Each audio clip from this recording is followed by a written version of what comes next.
Hello everyone, I am पूजा जैन और आप देख रहे हैं परचम क्लासेस। आज हम बात करने वाले हैं एक ऐसी लेडी के बारे में जो हमारे देश की पहली और एकमात्र प्रधानमंत्री बनती हैं, प्राइम मिनिस्टर बनती हैं, श्रीमती इंदिरा गांधी, जिन्हें हम आयरन लेडी ऑफ इंडिया के नाम से जानते हैं। तो आज हमें सीखना है किस तरीके से एक गूंगी गुड़िया भारत की पहली प्रधानमंत्री बनी है और आयरन लेडी कहलाती हैं। क्यों इन्हें आयरन लेडी ऑफ इंडिया कहा जाता है, तो आज हम सारे पहलुओं पे डिस्कस करने वाले हैं इंदिरा गांधी जी के। जब भी हम इंदिरा गांधी जी का नाम लेते हैं तो कुछ बातें हमारे दिमाग में तुरंत आती है, जैसे कि इमरजेंसी, राइट। क्योंकि हम अपने पूरे इतिहास में या भारत की आज़ादी का जो 75वां साल हम सेलिब्रेट कर रहे हैं, 76 ईयर्स हो चुके हैं देश को आज़ाद हुए। तो यहाँ पर अगर हम बात करते हैं कि कभी डेमोक्रेसी की हत्या हुई हो तो हम इमरजेंसी के दौर को याद करते हैं। तो क्या रीज़न था इमरजेंसी को इम्पोज करने का, तो आज हम उन सारे कारणों पे, उन सारे रीज़न पे डिस्कस करने वाले हैं। बेसिकली इंदिरा गांधी जी की बायोग्राफी को हम 2 पार्ट्स में कवर करने वाले हैं। आज हमें इस पार्ट में, पहला पार्ट है ये, पार्ट नंबर 1। पहले पार्ट में हमें डिस्कशन करना है अर्ली लाइफ कैसी थी इंदिरा गांधी जी की, इनकी अर्ली एजुकेशन कैसी थी, किस तरीके से इन्होंने पॉलिटिक्स में इन्वॉल्वमेंट आया, किस तरीके से इन्होंने इंडियन नेशनल कांग्रेस को ज्वाइन किया, इंडियन नेशनल कांग्रेस की प्रेसिडेंट हुई, और फिर क्या यात्रा इनकी रही है एक प्राइम मिनिस्टर बनने की। और जब ये प्राइम मिनिस्टर देश की बन गई उसके बाद इन्हें क्या क्या अपोज सहना पड़ा, इनकी पार्टी ने किस तरीके से इन्हें समर्थन नहीं दिया, और फिर उन्होंने किस तरीके से 1971 में जो इंडिया पाकिस्तान का वॉर हुआ था उसमें खुद को प्रूव किया, भारत में ही नहीं पूरे इंटरनेशनल लेवल पे खुद को प्रूव किया। और उसके बाद उन्हें आयरन लेडी का एक दर्जा दिया गया। भारत की जो आयरन लेडी बोला जाता है वो इंदिरा गांधी जी को क्यों कहा जाता है, वो 1970 वॉर में जो इन्होंने देश को रिप्रेजेंट किया है उसी के लिए कहा जाता है। फिर 1974 का इनका पोखरण टेस्ट हमें देखना है, और फिर क्या रीज़न थे, क्या बैकग्राउंड था जिसके कारण 1975 की इमरजेंसी लगी। तो आज 1975 1975 की इमरजेंसी तक की कहानी को हमें देखना है। अब जो सेकेंड पार्ट आएगा, जो पार्ट नंबर 2 होगा, तो पार्ट नंबर 2 में हम देखेंगे कि जो 1975 से लेके 1977 तक की जो इमरजेंसी थी उसमें क्या क्या काम किए गए, क्यों इसे डेमोक्रेसी की हत्या कहा जाता है, इस दौर में कौन कौन से इंपॉर्टेंट अमेंडमेंट्स किए गए हैं इंदिरा गांधी जी के द्वारा। क्योंकि इंदिरा गांधी जी के द्वारा जो भी अमेंडमेंट किए गए हैं उनसे क्वेश्चन भर भर कर एग्जाम में पूछे जाते हैं, चाहे वो प्रीवी पर से लेके हो या फिर 42 नंबर का कॉन्स्टिट्यूशनल अमेंडमेंट जिसे हम मिनी कॉन्स्टिट्यूशन कहते हैं। तो क्या चेंजेस किए गए हैं वो हमें इस दौर में देखना है। उसके बाद हमें देखना है ऑपरेशन ब्लू स्टार के बारे में, जिसे इंदिरा गांधी जी के द्वारा एग्जीक्यूट किया गया था, खालिस्तान की डिमांड को दबाया गया था, और फिर किस तरीके से इंदिरा गांधी जी का असैसिनेशन हुआ, उनकी हत्या की गई। तो ये सारी बातों को हमें सेकेंड पार्ट में डिस्कस करना है। आज हम 1975 तक इमरजेंसी क्यों लगाई गई तब तक की बातों को हम डिस्कस करेंगे, और इमरजेंसी के बाद की जो कहानी है वो हम सेकेंड पार्ट में डिस्कस करेंगे। वंस अगेन मैं यहाँ पर भी आप लोगों को कहना चाहती हूँ कि हर एक चीज़ के 2 पहलू होते हैं। जैसे कि हमारे देश की पहली प्राइम मिनिस्टर थी, पहली फीमेल प्राइम मिनिस्टर थी इंदिरा गांधी जी, तो इनका दौर भी काफ़ी इंटरेस्टिंग और काफ़ी लंबा रहा है। जहाँ एक तरफ हम बैंकों के नेशनलाइजेशन की बात करते हैं, ग्रीन रिवोल्यूशन की बात करते हैं, हम अपने भारत को साइंस और स्पेस डिफेंस और टेक्नोलॉजी में डेवलप करने की बात करते हैं, पोखरण टेस्ट की बात करते हैं, इंडिया और पाकिस्तान के बीच की हुई 1971 के वॉर के बारे में बात करते हैं। वहीं दूसरा पहलू जो होता है वो इमरजेंसी के बारे में बताया जाता है, जो डार्क एरा है हमारे देश का, हमारे इंडियन इतिहास का जो डार्क एरा है उसके ऊपर चर्चा होती है। तो दोनों पहलू हैं, दोनों पहलुओं पे हम डिस्कस करेंगे, ठीक है। सो आई थिंक आप समझ गए होंगे कि आज का टॉपिक क्या रहने वाला है। तो स्टार्ट करते हैं इंदिरा गांधी जी की बायोग्राफी।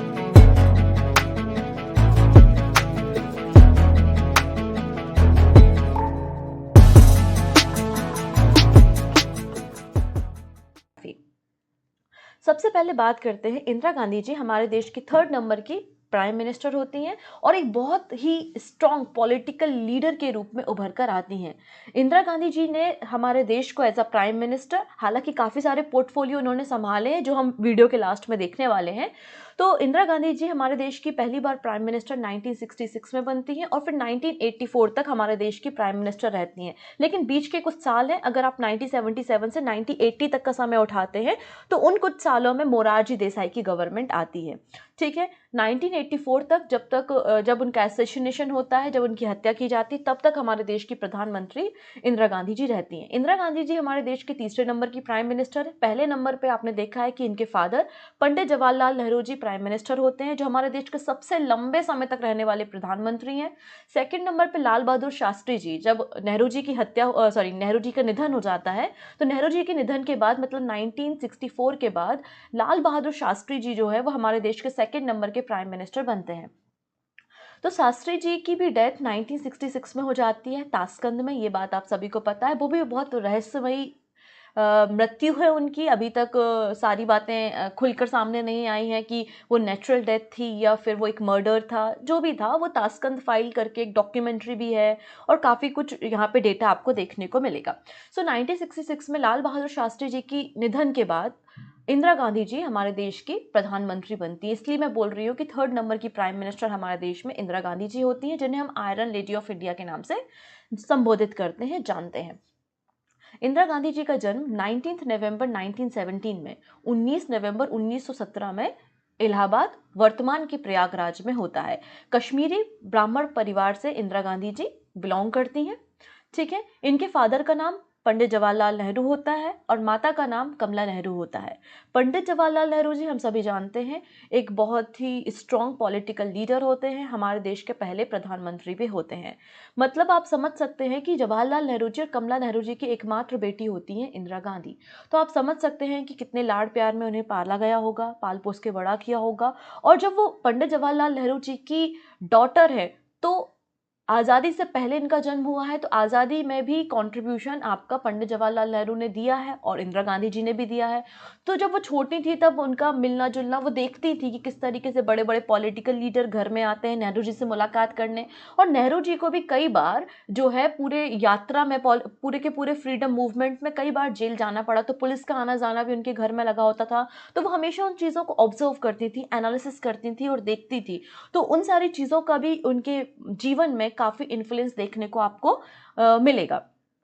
फिर इंदिरा गांधी जी की जो प्राइमरी एजुकेशन थी वो आपके घर में ही हुई, क्योंकि वो रेगुलर स्कूल नहीं अटेंड कर पाती थी, तो जो प्राइमरी एजुकेशन है वो घर पर ही हुई। और उसके बाद इंदिरा गांधी जो हैं वो शांति निकेतन आश्रम भी जाती हैं और शांति निकेतन में रविन्द्रनाथ टैगोर जी उन्हें प्रियदर्शनी नाम देते हैं।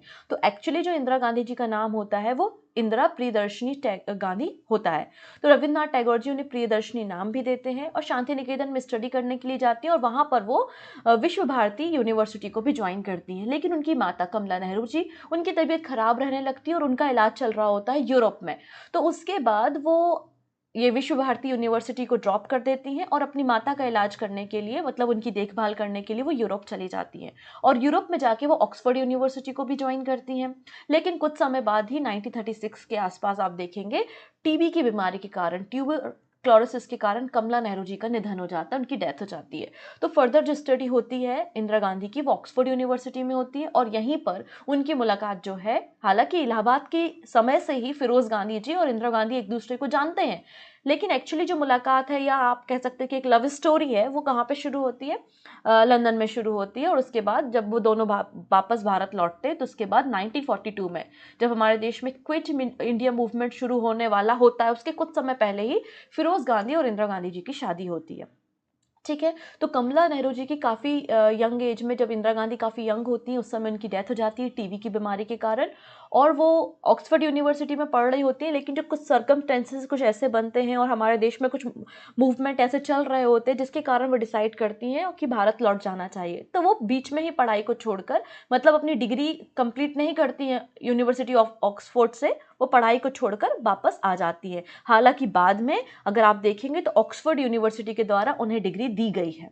ठीक है, और उस समय क्या होता है ना, सेकेंड वर्ल्ड वॉर का दौर होता है। 1941-40 में आप देखते हैं कि सेकेंड वर्ल्ड वॉर चल रही होती है और जर्मनी लगातार यूरोप पे इन्वेट करता जाता है। तो उस समय वो पोर्चुगल के रास्ते भारत लौटने की कोशिश करती हैं और 2 महीने तक वो वहाँ पे फंस जाती हैं, लेकिन फाइनली वो 1941 में भारत लौट के आ जाती हैं। और भारत लौटने के बाद नेहरू जी के नेतृत्व में, गांधी जी के नेतृत्व में इंडियन फ्रीडम मूवमेंट जो चल रहा होता है उसको ज्वाइन करती हैं। एक बहुत ही इंटरेस्टिंग कहानी यहाँ पर देखने को मिलती है, जब हमारे देश में नॉन कॉपरेशन मूवमेंट, मतलब असहयोग आंदोलन की शुरुआत हो रही होती है और वो देखती हैं कि किस तरीके से स्वदेशी को अपनाया जा रहा है और जो विदेशी वस्तुएं हैं उनको बायकॉट किया जा रहा है, जो फॉरेन प्रोडक्ट्स है उनकी होली जलाई जा रही है, उनको बायकॉट किया जा रहा है। और जैसे कि आपने देखा है कि इंदिरा गांधी जी बहुत ही अमीर परिवार से, एक रिच फैमिली से बिलोंग करती है, उनके पास सुख सुविधाओं की कोई कमी नहीं है, उनके पास बहुत सारे फॉरेन प्रोडक्ट्स होते हैं। और एक इंसिडेंट वो लिखती हैं माय ट्रुथ में, माय ट्रुथ जो उनकी ऑटोबायोग्राफी है उसमें वो लिखती हैं और बताती हैं कि पेरिस से उनकी एक आंट है, उनकी एक रिलेटिव है, वो आई होती है और कई सारे फॉरेन गुड्स को, फॉरेन प्रोडक्ट्स को लेकर आती हैं, लेकिन वो उतनी कम एज में उन्हें डिनाई कर देती है लेने से। वो ये कहती हैं कि हमारे बहुत सारे देशवासी हैं, मेरे फादर हैं, बहुत सारे लीडर्स हैं जो स्वदेशी को प्रमोट कर रहे हैं, तो ऐसे केस में मैं विदेशी वस्तुओं को कैसे अडॉप्ट कर सकती हूँ। और उन्होंने उस चाइल्डहुड में ही एक छोटे से तरीके से, क्योंकि अब बच्ची हैं अभी, वो उस तरीके से इवॉल्व नहीं हुई हैं, तो उन्होंने 1930 में आप देखेंगे बानर सेना जो कि बच्चों की एक छोटी सी सेना होती है वो बनाती हैं और उसको लीड करती हैं और जो फ्रीडम मूवमेंट चल रहे होते हैं उसमें कंट्रीब्यूट करने की कोशिश करती हैं। ठीक है, जैसा कि मैंने कहा कि इंदिरा गांधी जी ग्रेट ब्रिटेन से वापस आ जाती हैं और फिरोज गांधी जी से उनकी शादी होती है। फिरोज गांधी जी से उनकी शादी होती है 1942 में। और 1944 में उनका फर्स्ट सन होता है। फर्स्ट सन कौन होते हैं? राजीव गांधी होते हैं। ठीक है, जो कि हमारे देश के यंगेस्ट प्राइम मिनिस्टर बनते हैं। इंदिरा गांधी जी की बायोग्राफी को हम डिस्कस करने के बाद राजीव गांधी जी की बायोग्राफी को भी डिस्कस करेंगे। ठीक है, और सेकेंड नंबर के जो बेटे होते हैं इंदिरा गांधी जी के, वो संजय गांधी होते हैं। ठीक है, चलिए नेक्स्ट बात करते हैं यहाँ पे हम फैमिली ट्री के बारे में। ये फैमिली ट्री है इंदिरा गांधी जी का। जवाहरलाल नेहरू जी उनके फादर होते हैं। इंदिरा गांधी जी की शादी फिरोज गांधी के साथ होती है, उनके 2 बच्चे होते हैं, राजीव गांधी जी और संजय गांधी जी। संजय गांधी जी की शादी जो है वो मेनका गांधी के साथ, और राजीव गांधी जी की शादी जो है वो मैरिज सोनिया गांधी के साथ होती है। सोनिया गांधी जी और राजीव गांधी जी के 2 बच्चे हैं, एक है राहुल गांधी जी जो अभी भारत छोड़ो यात्रा में एंगेज है, और दूसरी है प्रियंका गांधी। वैसे ही संजय गांधी और मेनका गांधी जी के भी एक बच्चा है जिनका नाम है वरुण गांधी। तो एक छोटा सा फैमिली ट्री है गांधी फैमिली का। आइए हम बात करते हैं मेन एजेंडा पे, जहां से क्वेश्चन एग्जाम में फ्रेम होते हैं, वो है career in Indian politics, Indira Gandhi. तो इंदिरा गांधी जी की शादी 1942 में हो जाती है, लेकिन उसके बाद वो अपने फादर के साथ काफ़ी इन्वॉल्व हो जाती हैं इंडियन नेशनल मूवमेंट्स में। तो अनऑफिशियली जो है वो पहले देश के जो प्राइम मिनिस्टर होते हैं पंडित जवाहरलाल नेहरू जी, उनकी अनऑफिशियल तरीके से हर एक मूवमेंट पे वो मदद करती हैं, और 1955 में कांग्रेस की वर्किंग कमेटी में ये शामिल हो जाती हैं। She become a member of Congress working committee in 1955, और 1959 में इंदिरा गांधी जी को इंडियन नेशनल कांग्रेस का प्रेसिडेंट बना दिया जाता है। कब? 1959 में इन्हें प्रेसिडेंट बना दिया जाता है पार्टी का। ठीक है, जिस समय प्राइम मिनिस्टर पंडित जवाहरलाल नेहरू होते हैं। पंडित जवाहरलाल नेहरू जी का डेथ 1964 में हो जाता है, और उस समय इन्हें राज्यसभा का मेंबर बनाया जाता है। She was appointed as a Rajya Sabha member.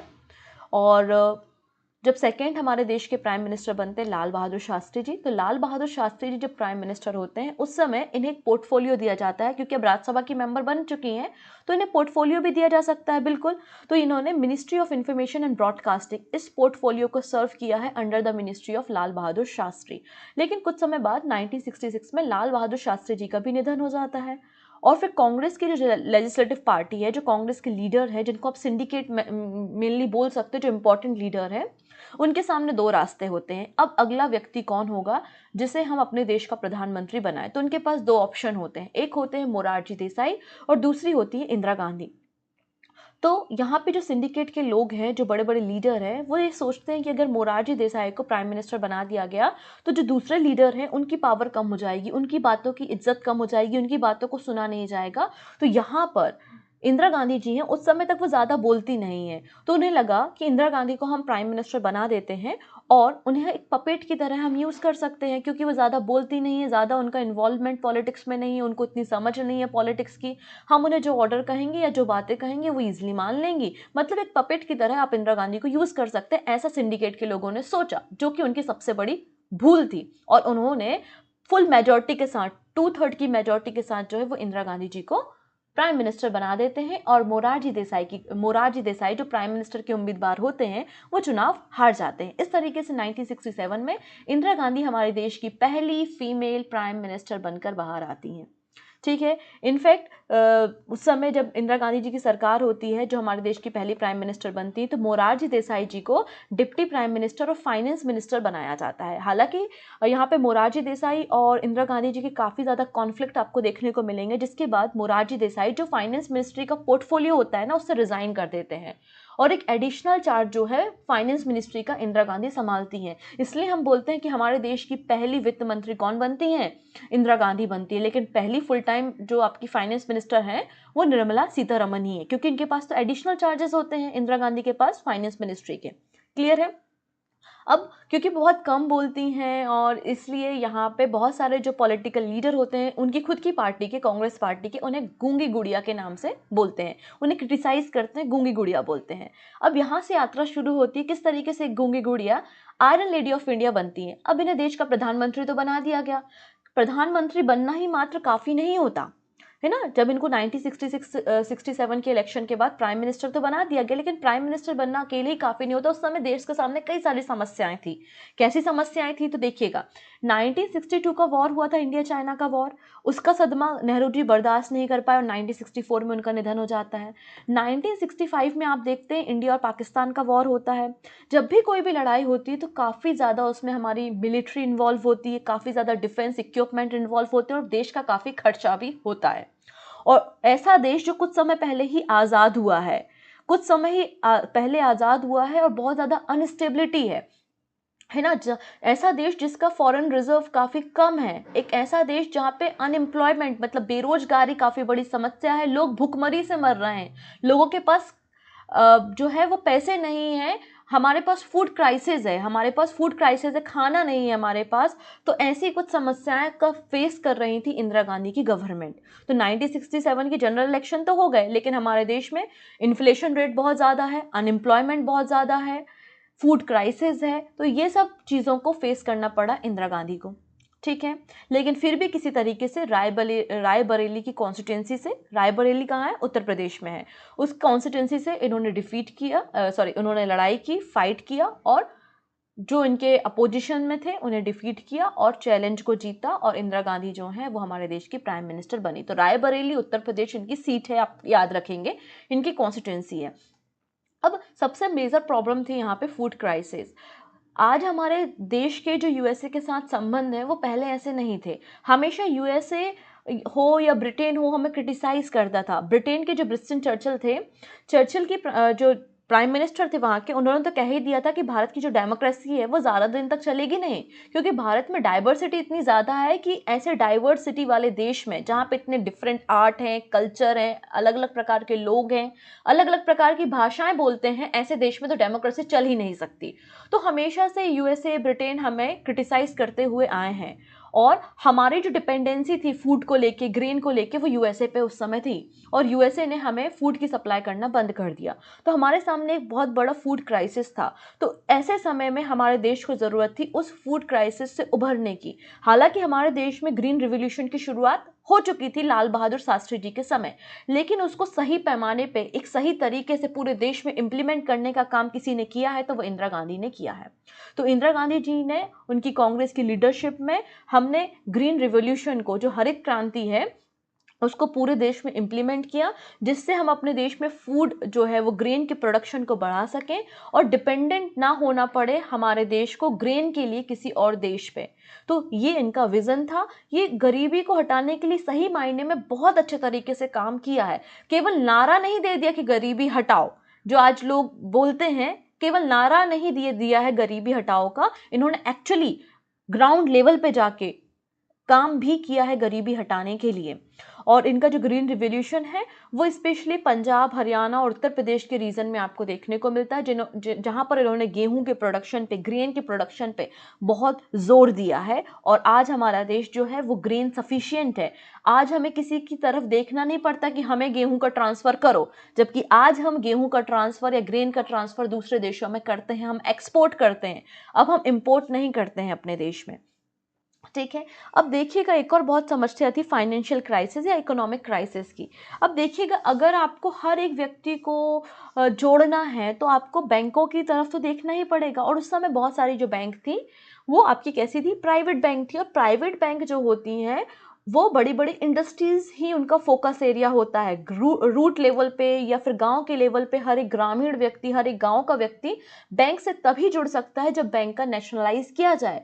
और ये स्टेप इंदिरा गांधी जी की गवर्नमेंट ने उठाया। इंदिरा गांधी जी ने अपने दौर में मतलब 1969 में 14 बैंकों का राष्ट्रीयकरण किया। 14 बैंक का नेशनलाइजेशन इंदिरा गांधी जी के द्वारा किया गया, जो कि बहुत फ्रूटफुल साबित भी हुआ। बहुत ज्यादा इसके पॉजिटिव इम्पैक्ट हमारे देश में देखने को मिले हैं। इनका एकमात्र उद्देश्य यही था कि घर घर तक, ग्रामीण लोगों तक जो बैंकिंग फैसिलिटी है वो पहुंचे। लेकिन ऐसा नहीं है कि क्रिटिसिज्म नहीं झेलना पड़ा। इन्होंने उस समय के जो फाइनेंस मिनिस्टर थे, कौन थे, मैंने अभी आपको बताया, मोरारजी देसाई था। उनसे कंसल्ट किए बिना ही 14 बैंकों का नेशनलाइजेशन कर दिया, राष्ट्रीयकरण कर दिया। ये तो मतलब, लेकिन उस समय के जो बड़े बड़े बिजनेसमैन थे, इंडस्ट्रियलिस्ट थे, उन्होंने इस बात का अपोज किया। अपोज इसलिए किया क्योंकि जो बैंक थे, प्राइवेट बैंक थे, उसमें काफी बड़ा शेयर जो था वो बड़े बड़े उस समय के उद्योगपतियों का था। अब आपको एक कंपनी है, उस कंपनी में आपके शेयर हैं, और रातों रात अगर गवर्नमेंट कहे कि आज से वो कंपनी प्राइवेट सेक्टर नहीं, पब्लिक सेक्टर कंपनी है, हम उसका नेशनलाइज करते हैं, तो इसमें क्या होगा? इसमें आप कहेंगे ना यार हमारे तो शेयर डूब गए। तो वही उस दौर में हुआ था। तो बहुत सारे जो इंडस्ट्रियल लोग हैं, बिजनेसमैन हैं, उन्होंने इंदिरा गांधी जी के इस जजमेंट के खिलाफ, इस बिल के खिलाफ जो है वो हाई कोर्ट में याचिका दायर की, और ये पूरा मामला हाई कोर्ट में चला गया। ठीक है, हाई कोर्ट ने बिल्कुल यहाँ पे इंदिरा गांधी जी के इस डिसीजन को गलत ठहराया, जिसके बाद इंदिरा गांधी जी ने एक ड्राफ्ट तैयार किया, एक ऑर्डिनेंस तैयार किया, और हाई कोर्ट के डिसीजन को वहां पे रोक दिया और कहा कि नहीं, ये नेशनलाइजेशन करना सही है, भारत के हित में है और भारत के लोगों के लिए है। अगर आपको गरीबी एक्चुअली हटानी है तो लोगों को बैंकिंग से भी अवेयर कराना होगा। तो यहाँ पे वो 1969 के 14 बैंकों की लिस्ट है जिन्हें नेशनलाइज किया गया था। क्योंकि यहाँ पर देखिएगा, जब 1967 में कांग्रेस वर्किंग कमेटी होती है, उनका जो मैनिफेस्टो होता है ना, उसमें साफ तौर पे लिखा होता है कि हम 10 पॉइंट प्रोग्राम देखेंगे, और वो 10 पॉइंट प्रोग्राम में आपको नेशनलाइजेशन ऑफ बैंकिंग है। बैंकिंग के अलावा textile industry, leather industry, science tech, defence, कई सारी चीज़ों में इन्होंने नेशनलाइजेशन करने का काम किया है, चाहे वो जनरल इंश्योरेंस का हो, प्रॉपर्टी का हो। Public distribution of food grain की शुरुआत भी इंदिरा गांधी जी के द्वारा की गई थी। ठीक है, अब यहाँ पर एक और जीत इंदिरा गांधी की यहाँ पे क्या होती है, 1969 में होते हैं प्रेसिडेंशियल इलेक्शन, राष्ट्रपति का चुना जाना है। तो यहाँ पे बहुत सारे जो सिंडिकेट है, जो बड़े बड़े लीडर है कांग्रेस पार्टी के, वो चाहते हैं कि नीलम संजीवा रेड्डी जो है वो प्रेसिडेंट बने। लेकिन इंदिरा गांधी जी चाहते हैं कि बीबी गिरी जो है वो प्रेसिडेंट हो।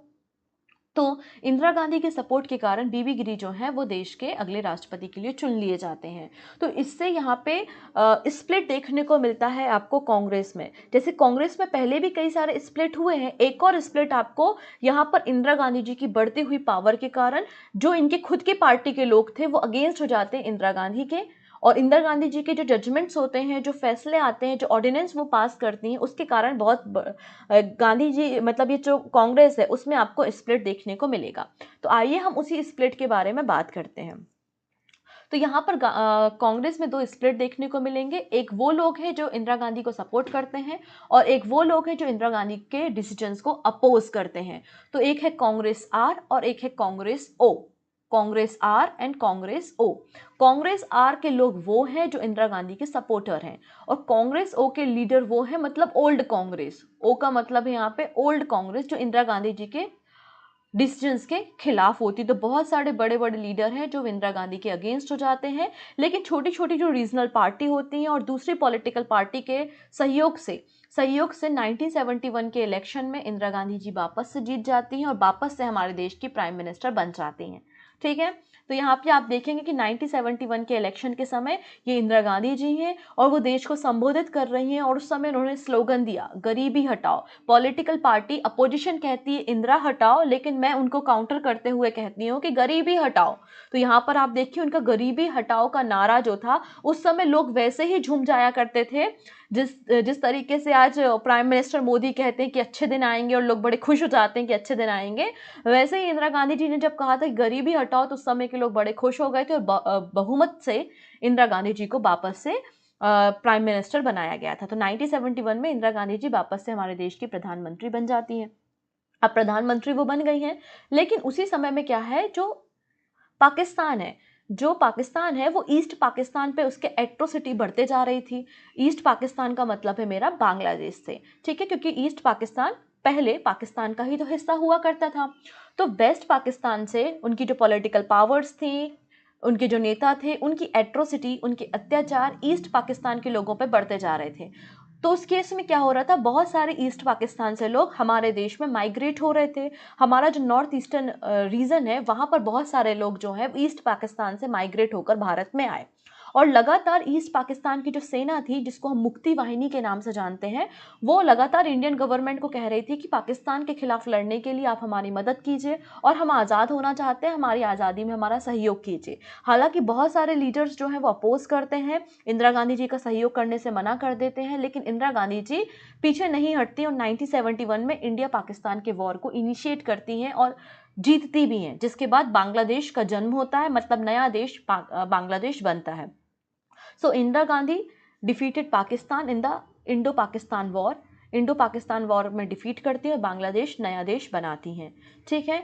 और इसे ही हम बांग्लादेश लिबरेशन वॉर भी के नाम से भी जानते हैं। जिसके बाद बीबी गिरी इनका नाम सजेस्ट करते हैं इंदिरा गांधी जी को, और इंदिरा गांधी जी को 1971 में भारत रत्न सम्मान दिया जाता है, जो कि हमारे देश का सबसे बड़ा सम्मान माना जाता है। भारत रत्न सम्मान 1971 में इंदिरा गांधी जी को दिया जाता है। और अपोजिशन लीडर उस समय अटल बिहारी वाजपेयी जी हैं, और अटल बिहारी जी वाजपेयी जी इंदिरा गांधी को गॉडेस दुर्गा, है ना, गॉडेस दुर्गा, शक्ति का अवतार यहाँ पे बोलती हैं। और एक छवि बनती है इंदिरा गांधी जी की, कितनी उम्दा तरीके से, कितना अच्छे तरीके से इंदिरा गांधी जी ने इस वॉर को लीड किया, हमें विक्ट्री दिलाई, बांग्लादेश को, मतलब ईस्ट पाकिस्तान को बांग्लादेश में कन्वर्ट किया, बांग्लादेश को आज़ादी दिलवाई। इसलिए इन्हें आयरन लेडी ऑफ इंडिया का दर्जा दिया जाता है और पूरा एक इंटरनेशनल लेवल पे इनकी छवि बनती है। और इस छवि का फ़ायदा हमको भविष्य में मिलता है, हम साइंस और टेक के एरिया में उन्नति कर पाते हैं। और operation Buddha, sorry smiling Buddha जो ऑपरेशन है वो लॉन्च किया जाता है इंदिरा गांधी जी के द्वारा 1974 में। ये घटना 18 मई की है। 18 मई 1974 में हम पोखरण टेस्ट करते हैं, जो भारत का पहला न्यूक्लियर टेस्ट होता है राजस्थान के पोखरण में, और जिसका कोड नेम होता है स्माइलिंग बुद्धा। तो प्राइम मिनिस्टर इंदिरा गांधी इसे लीड करती हैं और हम इंटरनेशनल लेवल पे दिखा पाते हैं कि भारत भी न्यूक्लियर कैपेबल है, हमारे पास भी न्यूक्लियर हथियार हैं और भारत भी सेल्फ सफिशिएंट है कि अपनी रक्षा खुद कर सकता है। तो एक इंटरनेशनल लेवल पे एक बहुत अच्छा मैसेज देने की कोशिश इंदिरा गांधी जी करती हैं। यहाँ तक तो आपने सब अच्छा देखा, लेकिन बैकग्राउंड थोड़ा सा गंदा है। बैकग्राउंड कैसे गंदा है कि 1971 में इन्होंने अपनी सरकार तो बना ली, सरकार बनाने के साथ साथ इन्फ्लेशन भी है, महंगाई भी है, फूड क्राइसिस उस हद तक अभी ख़त्म नहीं हुए हैं, ठीक है। इसके अलावा आप ऑयल क्राइसिस भी शुरू हो जाता है, ऑयल क्राइसिस की समस्या से भी भारत जूझ रहा है, और जो कांग्रेस के खुद के पॉलिटिकल लीडर्स हैं वो भी इंदिरा गांधी जी के खिलाफ खड़े हुए हैं, ठीक है। तो ये सब बैकग्राउंड में चल रहा है, ये सब बैकग्राउंड में हो रहा है। तो यहाँ से शुरुआत होती है बैकग्राउंड की, जहाँ से इमरजेंसी लगना शुरू होगी। तो आज इमरजेंसी लगे हुए 48 ईयर्स हो चुके हैं। लगभग 21 मंथ की इमरजेंसी हमारे देश में इम्पोज की गई थी, जो कि 1975 से लेकर 1977 में रही थी, जिसे हम अपने इंडियन इतिहास का डार्क एरा कहते हैं। तो क्या रीज़न थे हमारे देश में इमरजेंसी लगने की? पहले इमरजेंसी के इतिहास को थोड़ा सा मैं समझाती हूँ। ऐसा पहली बार नहीं हो रहा था कि देश में इमरजेंसी लग रही है। अगर हम 1962 के इंडिया चाइना वॉर के बारे में देखते हैं, तब भी इमरजेंसी हमारे देश में लगी हुई थी। अगर हम 1971 के वॉर के बारे में देखते हैं, तब भी हमारे देश में इमरजेंसी लगी हुई थी। तो इन दोनों इमरजेंसी से किस तरीके से 1975 की इमरजेंसी अलग थी? तो देखिएगा, हमारे देश में दो प्रकार से इमरजेंसी लग सकती है, एक इंटरनल रीजंस होते हैं और एक एक्सटर्नल रीजंस होते हैं।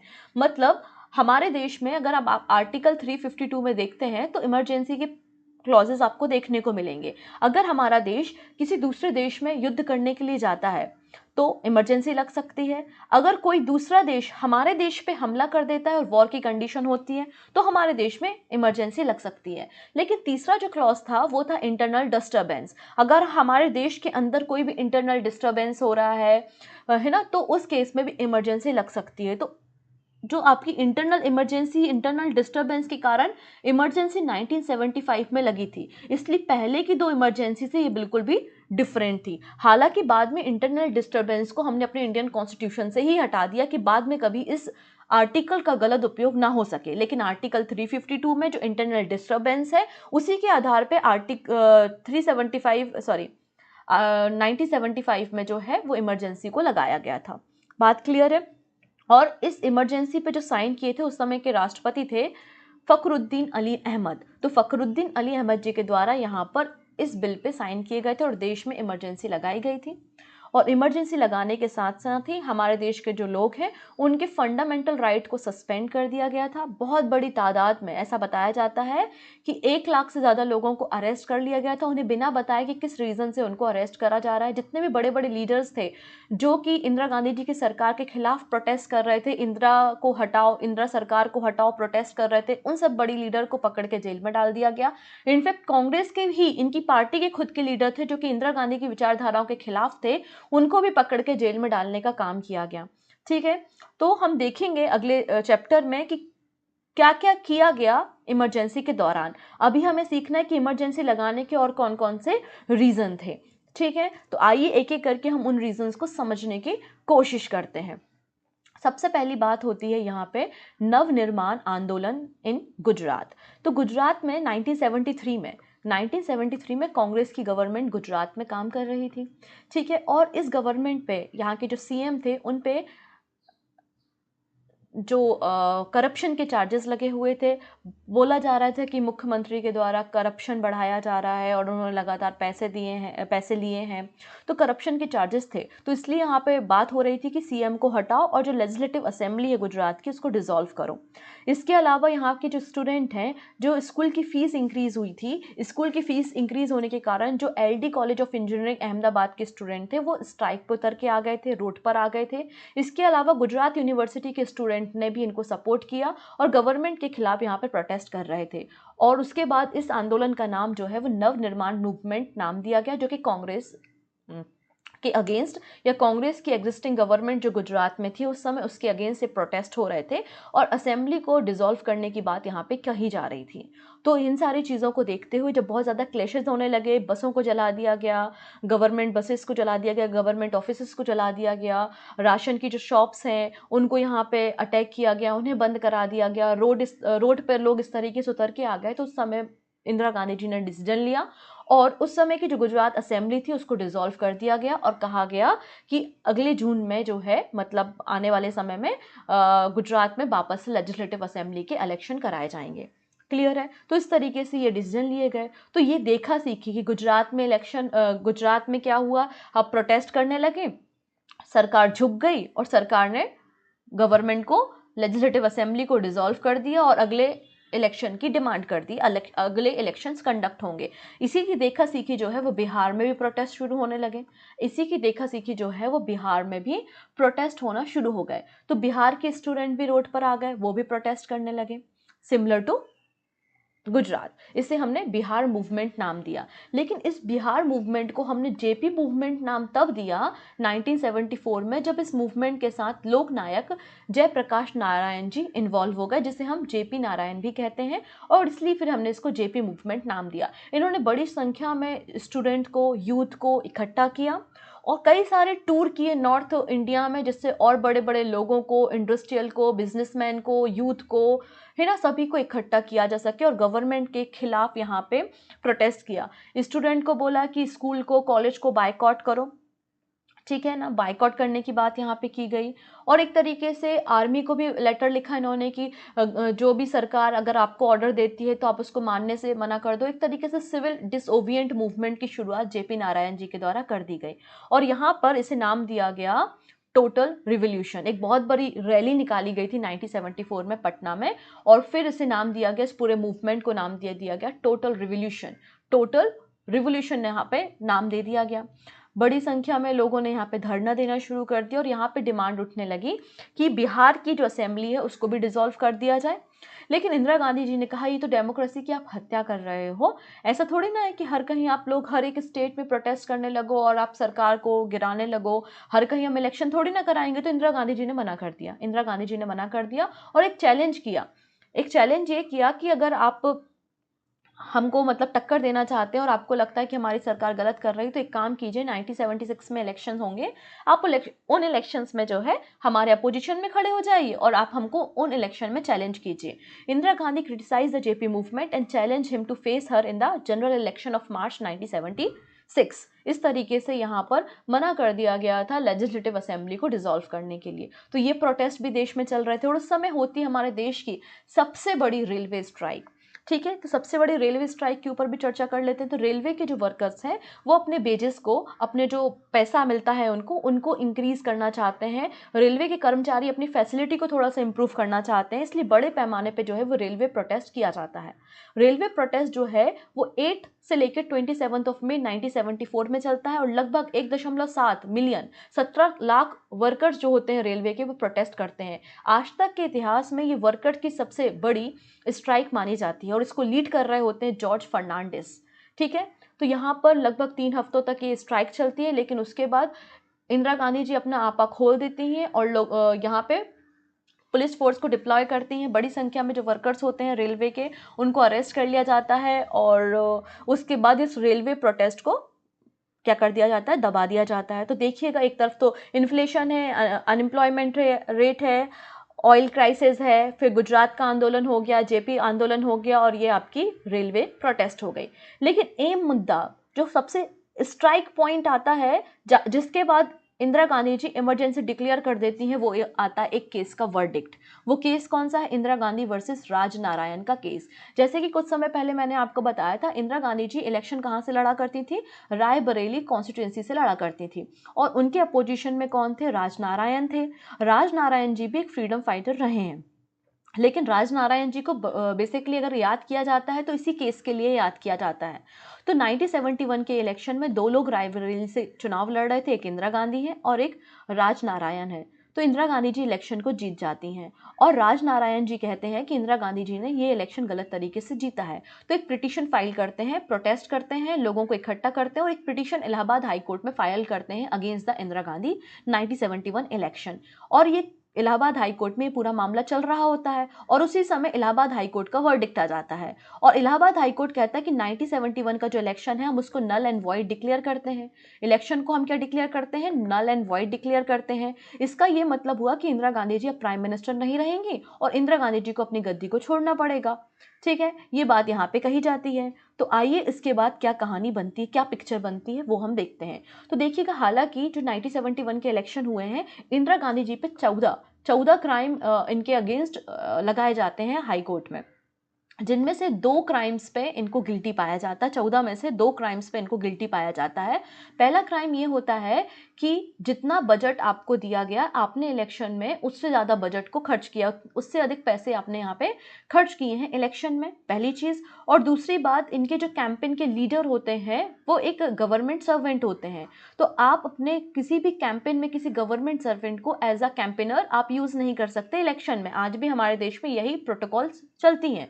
तो इन 2 आधारों पे इंदिरा गांधी जी को गिल्टी पाया गया और इलाहाबाद हाई कोर्ट का वर्डिक्ट आया कि आपका जो इलेक्शन है 1971 का, उसको हम नल एंड वॉइड डिक्लेयर करते हैं। मतलब तत्कालिक प्रभाव से जो है वो इंदिरा गांधी अब प्राइम मिनिस्टर नहीं रहेंगी। लेकिन इंदिरा गांधी जी को कुछ समय दिया जाता है कि आप इस पूरे जो वर्डिक्ट है उसको आप सुप्रीम कोर्ट में चैलेंज कर सकती हैं।